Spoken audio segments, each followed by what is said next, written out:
afternoon, viewers. Today we'll be looking at diffusion and osmosis as a process in biology. First, what is diffusion? Diffusion is a process whereby molecules such as solid, liquid or gas move from the region of higher concentration to lower concentration until it is evenly distributed. A common example of diffusion is, for instance, if I'm wearing a perf to class to teach my students. In the course of it, when I wore the perf, initially I was perceiving the perf at higher concentration. Then after some time, my students will start perceiving the perf. Then with time, the perf will now spread around the whole class. That is, to be evenly distributed. At initial, the concentration was high with me. Then with time, it gets to my students which are the lower concentration. Then with time, the smell or the volume of the gas of the sphere or the perf happens to accommodate the class. Another example of a typical example of when we are in school those days, it is says that when someone fat, we get to understand that this person is the actual person that did it. Those of us that went to public school, you know what it means. When we are like 100 in a class, where some are sitting on the ground while some on the floor. On the course of it, you see someone somehow slightly position his bum and release a gas. After the process of that gas release, you know, if you observe, the person will be the first person to shout, hey, the gas is smelling, something is smelling, you understand? It seems as if maybe that we are perceiving it to the person. To the person, he thought maybe we are perceiving the bad smell or the bad gas that he released, not knowing that what we are not perceiving it. He is one perceiving it because of the fact that he is of higher concentration with him. So him raising alarm concluding thinking that we are perceiving it. You understand? Meaning that his concentration is higher, the gas concentration is higher with him. Then with time, it will now spread. They will now start perceiving it too. You understand? Now, another common example is, for instance, when you are holding a perf and you stand at the edge of the class or edge of a room, you open the perf. With time, it spread. Likewise, insecticides too. Also an example. When you spray an insecticide in your room, it spread, locate every part of the room so as to capture where we have the insects in order to see them dying. That is diffusion. Now, there are several factors that can tell, that can ascertain whether the diffusion process will be higher or lower. One, we have temperature as a factor. That is to say that increase in temperature will increase the rate of diffusion of a gas. Vice versa. That's the reason why, no matter how it is, we can never perceive a bad aroma in what? In banks or places that are airtight or that are AC tight. You understand? We hardly perceive anything like a bad smell. Why? Because of the fact that the temperature there is totally lower or very low. That is the reason why, by so doing, the gas molecules will not be able to move, or any gas that have an offensive or good odor will not be able to what? Move, because temperature is what? Is lower. Now, another example of factor is state of matter. State of matter, that is solid, liquid or gas phase. That is, in the case of state, solid have the lowest diffusion rate. Then the next is liquid, then gas have the highest diffusion rate. Why? Because gas molecules are held together by a weak force of attraction. Then number 3 is what? Molecular size. Molecular size. When I say molecular size, I mean the size of the molecule. Now, when the molecule size is smaller, there will be a high rate of diffusion. But when the molecule size is what? Is bigger, there will be slow or lower rate of what? Diffusion. We have another case of what? Of nature. Or may I say surface area. Surface area in contact. When we have a larger surface area, there will be high rate at which gas molecules can what? Can diffuse, compared to when we have a very reduced or enclosed or lower case what? A lower opening, there will be lower what? Rate of diffusion. Then the last one is now concentration. Concentration. That is to say that increase in concentration tend to increase the rate at which gas molecules tend to diffuse. Now, these are common factors that tend to affect the diffusion of gas. Now, look at the case of the importance of gas. What are the importance of diffusion? What are the importance of diffusion as a phenomenon, as a process? What are the importance to plants and to animal? Now, to animal precisely, diffusion is useful or beneficial to animal or applicable to animal. One, in the case of what? Of feeding relation between the mother and the fetus. The fetus is the unborn child in the womb, is what we call what fetus. Now, the fetus or the unborn child get food from the mother through diffusion in the what? Through the help of the placenta by the process of what? Diffusion.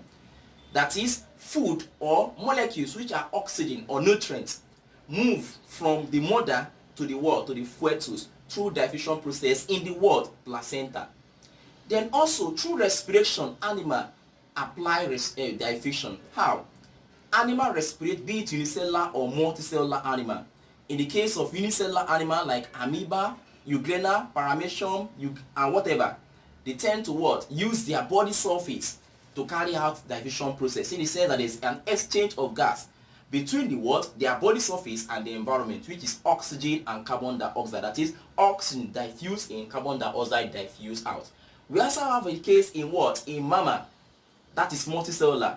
In mammal, it is an exchange of gas between the lungs and the environment. We can also describe it as breathing.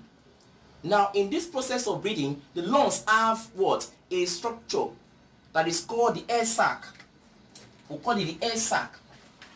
The air sac, or can also call it the alveoli. The alveoli. The alveoli is a tubule, or is a part in of the lungs that is connected to the circulatory system. The alveoli have the ability to remove carbon dioxide from the blood.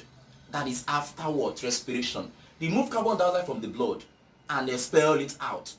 At the same time, absorb oxygen and diffuse and infuse it or diffuse it into the what? Into the circulatory system. So by so doing, oxygen is being what? Inhaled in and diffused into the circulatory system or the blood. Then carbon dioxide is being what? Expelled or exhaled, removed from the blood, expelled out through the what? Through the lungs. That is how mammals tend to what? Apply the process of diffusion. Then in plants, plant does not have a unique structure or organ that help them to carry out this respiration structure, diffusion process. Majorly, they use what we call the word, the leaf and the stem, to carry out what we call respiration. In plants, respiration, photosynthesis, and transpiration, these are three processes that occur in plant that uses what? Diffusion. Transpiration, whereby the plant, the leaf of the plant, lost out water, you understand, to the atmosphere. That is transpiration. Photosynthesis, where the stomata of the leaf of the plant absorb carbon dioxide.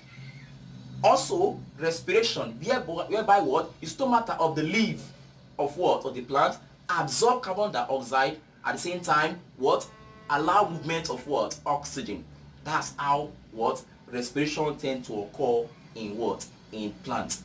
Photosynthesis in plants, then transpiration in plants using the what? The process of diffusion. Now, diffusion is what? Is applicable in these two areas, as we just in this area, two area we just look at, that is plant and animal. Now, in the case of osmosis, first, what is osmosis? Osmosis is a special case of diffusion, whereby molecule precisely, that is liquid only, move from the region of lower concentration to higher concentration through a selective or differential permeable membrane. That is what we call osmosis. Now, it means now that for osmosis to occur, there are several conditions that are necessary, or several situations that are necessary for osmosis to occur. For osmosis to occur, there must be what? A selective permeable membrane. There must be a solution, either concentrated, equal concentration, or less concentration. Like I take it again, osmosis is the movement of what? Of molecule, majorly liquid, from the region of lower concentration to higher concentration. Higher concentration in the case of what? Osmosis. But diffusion is a movement of molecule, be it solid, liquid or gas, from the region of higher to the region of lower concentration. Now, these conditions, as I mentioned earlier, that enable osmosis process to occur include: one, there must be solution. Now, the solution can either be isotonic, it can either be hypertonic, it can either be hypotonic. These are three solution states to which osmosis can occur. Then hypo, iso. Iso means same concentration. Hyper means higher concentration, as the preface word says. The preface word hyper means high, then hypo means low. Now, iso, like I said, same concentration. Hyper, higher concentration. Hypo, low concentration. The preface word hyper means high, while tonic means concentration. Hypo means low, tonic means concentration. You understand? Now, it means now that for osmotic process to occur, this solution must be present. Then the last one, the second one is now what? A selective permeable membrane. A selective permeable membrane. A selective permeable membrane must be present for osmosis to what? To occur. Now, first, how does this two solution enable this or carry out or condition osmosis? This is a typical diagram that shows how osmosis occur in a non-living tissue, while this is a typical diagram that describes how osmosis occur in a living tissue. Now, going by the case of the non-living tissue, this is a tistil funnel. This is my beaker. Then this is now known as what? Pig bladder. I can use pig bladder here. I can use pig bladder here, or I use cellophane paper. I use cellophane paper. What are these two things acting as? Pig bladder or cellophane paper act as what? A permeable membrane. What the permeable membrane does, it will tend to what? Allow permeability of what? Of content. Now, this is distilled water, that is the ionized water present in this word, beaker A. Let me call this beaker A. This beaker B. This one, I did not add anything. Here, let's say this is what? Distilled water too. Then here, I now added a salt solution as you have it here. We have salt solution here. That's sodium chloride, that is aqueous sodium chloride. I have it here. While here, I have just water, the same what? The same conch of water in both sides, that is the same distilled water present in both of them. At the end of the day, or after some times, you will notice that what? Water molecule here, we pass through this what? Pig bladder or cellophane paper, and passes and what? Pass through this membrane, increase the what? The volume of the salt solution in this distilled funnel. What does that mean? It means that what? The molecule of this what? Of the distilled water move from region of lower to the region that is what? Higher. The salt solution is of higher concentration, while this one is of what? Lower concentration. That is, this is hypotonic, this is what? Hypertonic. By so doing, the volume of the salt solution will increase beyond the what? The amount it was before the experiment.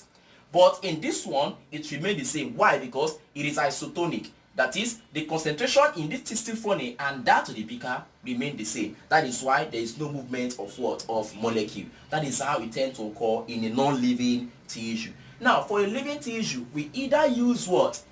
This as yam, or use this as pawpaw. You understand? Pawpaw or yam or cocoyam can act as what? As animal. Can act as animal. Or can act as what? Living tissue, sorry. They can act as a living tissue. Now, as a living tissue, what will they do? They tend to allow what? Movement of material. By so doing, we say they are acting as what? A permeable membrane. Now, I have a beaker, these two beakers now. Then I set up this experiment. Here, I added salt solution. While you have the ionized water, that distilled water. Now, what will happen? This salt solution here now, after some time, after some hours or so, what will happen? This 5 cm cube of water present here will reduce. You understand? We reduce. The 5 cm cube here, we reduce. What will happen to it now? The content of the 3 cm cube will enter into this what? Of this plate. The 5 cm cube was reduced to 2 cm cube. Then the 3 cm cube enter into the salt solution. Why is it so? Because the concentration here is what? Is hyper. Why the conc in this what? In this container is hypo. Is hypo. Now here being hyper, here being hypo. What will happen? This yam now or pawpaw acts as what? A permeable membrane, as a living tissue. It allows permeability of the water here into the salt solution. Why? Because the concentration of the salt solution is higher than the water. By so doing, the content will move from lower to what? Higher. Through this permeable membrane. That is what happened here. That's why the volume, this checking it after like 4-5 hours, this is what will happen. Then look at this one now. This is a control experiment. Nothing happened. It says that I added water of 5 cm cube here and I have distilled water here. The volume remained the same in both what? This curvature and this place. The both remain the same. Why? Because the concentration are what? Are the same. Now this is osmosis. In this case is now. How is osmosis now being applied?